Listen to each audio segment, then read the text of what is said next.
Cricket की दुनिया यानी गेम ऑफ क्रिकेट में आपका स्वागत है।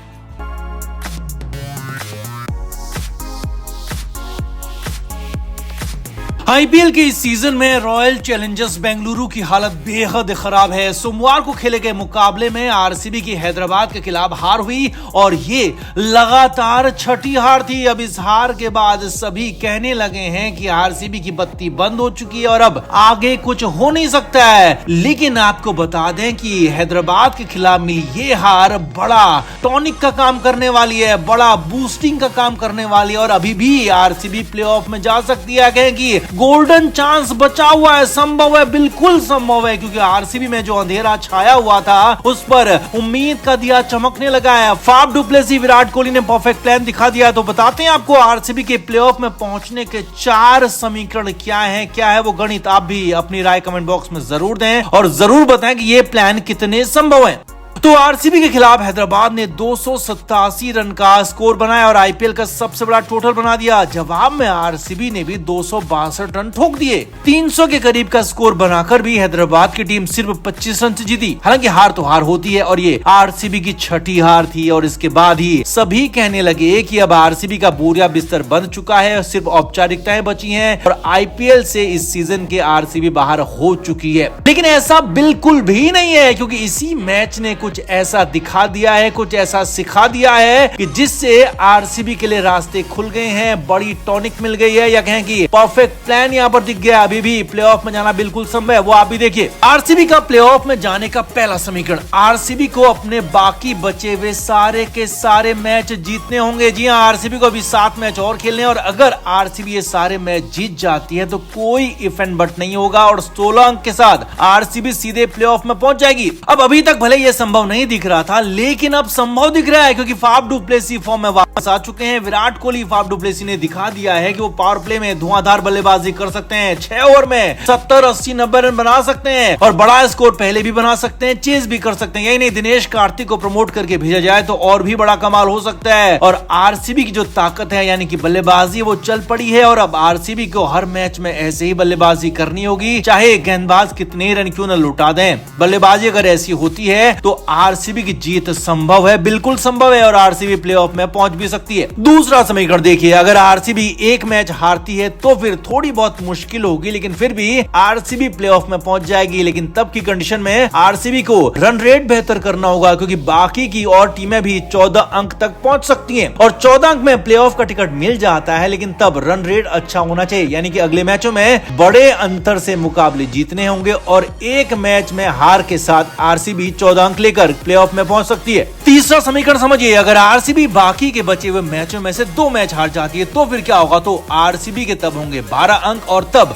आरसीबी को दूसरी टीमों के प्रदर्शन पर निर्भर रहना होगा, लेकिन 12 अंकों के साथ भी प्लेऑफ में पहुंच जाएगी। जी हां, टॉप 3 में मौजूद राजस्थान, केकेआर और चेन्नई सुपर किंग्स अपने आगे के सारे मैच जीतते रहे और अगर आरसीबी 2 मैच हारती है तो भी इनके खिलाफ हारे। यानी कि 21 अप्रैल को केकेआर से होने वाला मैच और 18 मई को चेन्नई सुपर किंग्स के साथ होने वाला मैच अगर आरसीबी हार जाती है तो भी गम नहीं होगा अब, लेकिन बाकी के मैच सभी जीतने होंगे, क्योंकि ये तीनों टीमें टॉप में रहेंगी और बाकी टीमें हारती रहेंगी। तो आरसीबी 12 अंक के साथ चौथे नंबर पर रहेगी और प्लेऑफ में क्वालिफाई कर जाएगी। लिहाजा आरसीबी के लिए यह भी संभावना बनी हुई है। चौथा और फाइनल समीकरण देखिए, आरसीबी के प्लेऑफ में पहुंचने का एक और समीकरण है, वो लेकिन वो नाटकीय है और वो है मौसम की मेहरबानी, और वो भी मजबूत टीमों के खिलाफ। यानी कि अगर आरसीबी दिल्ली, पंजाब, गुजरात के खिलाफ दोनों मैच लगातार जीत जाती है और इसके अलावा राजस्थान, केकेआर और चेन्नई जैसी मजबूत टीमों के खिलाफ, बड़ी टीमों के खिलाफ आरसीबी के मैच बारिश की बहन चढ़ जाए या फिर किसी और वजह से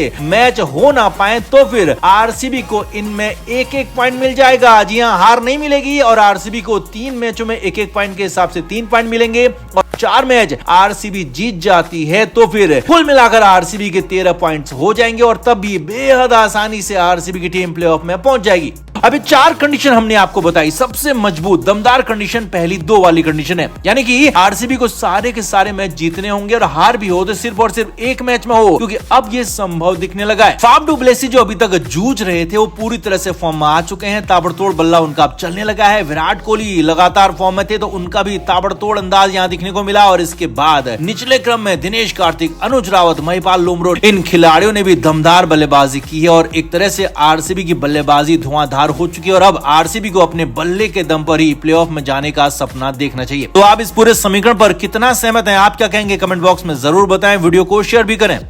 तो आरसीबी और मुंबई का मैच तो एक तरफा रहा था। विराट की टीम मैच हार गई थी, लेकिन इसी मैच के बाद विराट कोहली रोहित शर्मा की पुरानी दोस्ती साफ साफ नजर आई थी, मैदान में भी और मैदान के बाहर भी, और उसका फोटो वीडियो तो सबने देखा। अब इसकी वजह का भी खुलासा हो गया। पूरा मामला समझिए। असल में मैच खत्म होने के बाद विराट कोहली पहले मुंबई इंडियंस की मालकिन नीता अंबानी से मिले थे, उनसे बातचीत की थी और उसके बाद विराट कोहली मुंबई के ड्रेसिंग रूम में रोहित शर्मा से बातचीत करते हुए दिखे थे। माना जा रहा था कि विराट को नीता अंबानी ने ही बुलाया होगा, मगर अब इस पर भी बड़ा खुलासा हुआ है। रोहित शर्मा ने खुद अपने यानी कि मुंबई के ड्रेसिंग रूम में विराट कोहली को बुलाया था, और वो भी तब जिस समय हार्दिक पांड्या वहां नहीं थे, हार्दिक मैदान में थे प्रेजेंटेशन सेरेमनी के दौरान, और तब रोहित और विराट ने अकेले में बातचीत की थी। अब बातचीत क्या हुई वो देखिए।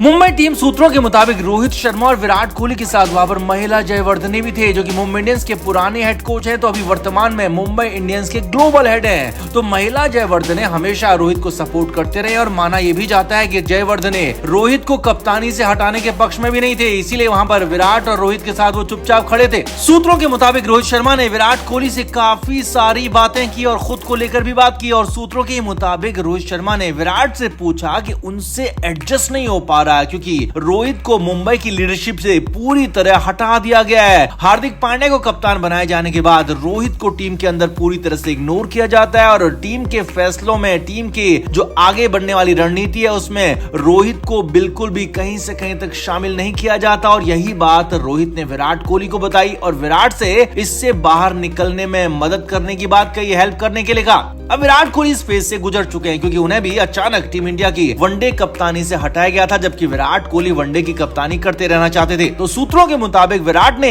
रोहित से कहा कि इन बातों को इग्नोर करना सीख और अपने खेल पर ध्यान दे, अपनी बैटिंग पर ध्यान दे, क्योंकि वर्ल्ड कप आने वाला है और वर्ल्ड कप में भी अच्छा करना है, और इसके लिए तैयारी अभी करनी है, और तैयारी करनी है तो आईपीएल में अच्छा करना होगा, जिसके लिए अपने दिमाग को, दिल को शांत रखना होगा। सूत्रों के मुताबिक रोहित ने भी विराट से कहा कि तुझे भी अच्छा करना होगा और वर्ल्ड कप खेलना है। अब सूत्रों के मुताबिक काफी देर तक दोनों के बीच में बातचीत हुई। विराट कोहली ने रोहित की हिम्मत बढ़ाई और कहा कि ऐसे फेज से मैं गुजर चुका हूं और इससे निकलना ही होगा, खुद पर ध्यान देना होगा, खुद के खेल पर ध्यान देना होगा। हालांकि सूत्रों के मुताबिक महिला जयवर्धने वहां पर मौजूद जरूर थे, लेकिन उन्होंने कुछ भी नहीं कहा, क्योंकि वो फिलहाल मुंबई इंडियंस के कॉन्ट्रैक्ट से बंधे हैं, वहां पर कुछ कह नहीं सकते थे। लेकिन हाँ, विराट रोहित की बातचीत के वक्त वहां पर मौजूद रहे। सूत्रों के मुताबिक रोहित शर्मा हार्दिक पांड्या की कप्तानी में सहज महसूस बिल्कुल भी नहीं कर रहे हैं, क्योंकि बार बार रोहित को जताया जा रहा है, बताया जा रहा है कि वो कप्तान नहीं है, रणनीति में शामिल नहीं है, लीडरशिप में बिल्कुल भी नहीं है, और इस बात से रोहित बेहद ज्यादा परेशान है और उनके चेहरे पर नजर भी आता है। और इसीलिए रोहित शर्मा विराट कोहली से बात करना चाहते थे, विराट से बात करके दिल को हल्का करने की कोशिश की, और रोहित शर्मा ये बातचीत हार्दिक पांड्या के सामने तो बिल्कुल भी नहीं करना चाहते होंगे, क्योंकि बाकी वक्त में अगर विराट को ड्रेसिंग रूम में बुलाते तो वहां पर हार्दिक भी जरूर होते, और जब हार्दिक पांड्या प्रेजेंटेशन सेरेमनी में बिजी थे तो तभी रोहित ने विराट को बुलाया और अकेले में बातचीत की, क्योंकि रोहित शर्मा मैदान में भी विराट कोहली से सबके सामने बातचीत कर सकते थे, लेकिन रोहित ने ऐसा बिल्कुल नहीं किया, क्योंकि रोहित अकेले में विराट से बात करना चाहते थे, दिल की बात करना चाहते थे, और वो बात अकेले में हुई। ड्रेसिंग रूम के अंदर भी दिल की बातचीत हुई,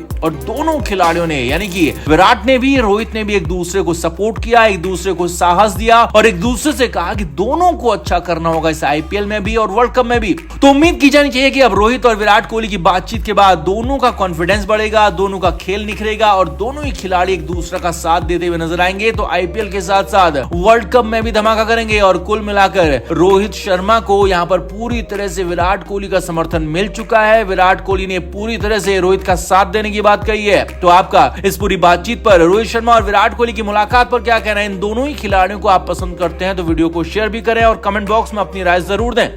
क्रिकेट के हर नए अपडेट के लिए गेम ऑफ क्रिकेट को सब्सक्राइब करें और उसके बाद बेल आइकन को प्रेस करना ना भूलें, ताकि सिर्फ आपको मिले गेम ऑफ क्रिकेट की हर खबर सबसे पहले।